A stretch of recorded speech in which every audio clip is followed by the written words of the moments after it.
सिंधुदुर्ग जिल्ह्यासह इतर जिल्ह्यातील ताज्या घडामोडी पाहण्यासाठी सिंधुदुर्ग 24 तासला सबस्क्राइब करा आणि बेल आयकॉनवर क्लिक करा। सिंधुदुर्ग 24 तास सदैव तुमच्या सोबत। पुढील बातमी पाहणार आहोत विस्ताराने। देवगड तालुक्यात शिमगोत्सवाला सुरुवात झाली असून या उत्सवामध्ये घुमट या लोककलेचा जागर होत आहे। तालुक्यातील किनारपट्टी भागात जास्त करून हा उत्सव साजरा केला जातो। या उत्सवासाठी मोठ्या संख्येने चाकरमानी दाखल झाले आहेत।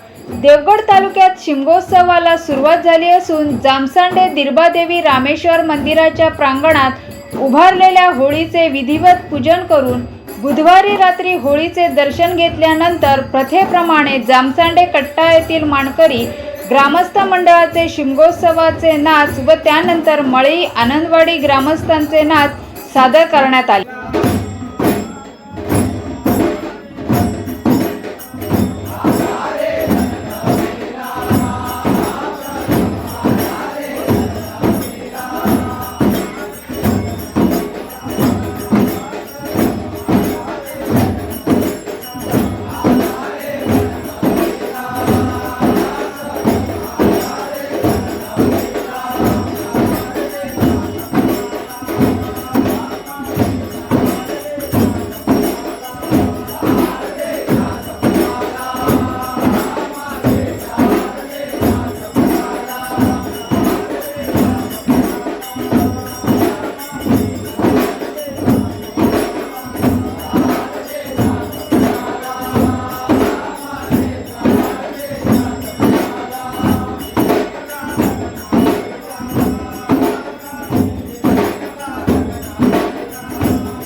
सिंधुदुर्ग जिल्ह्यासह इतर जिल्ह्यातील ताज्या घडामोडी पाहण्यासाठी सिंधुदुर्ग 24 तासला सबस्क्राइब करा आणि बेल आयकॉनवर क्लिक करा। सिंधुदुर्ग 24 तास सदैव तुमच्या सोबत।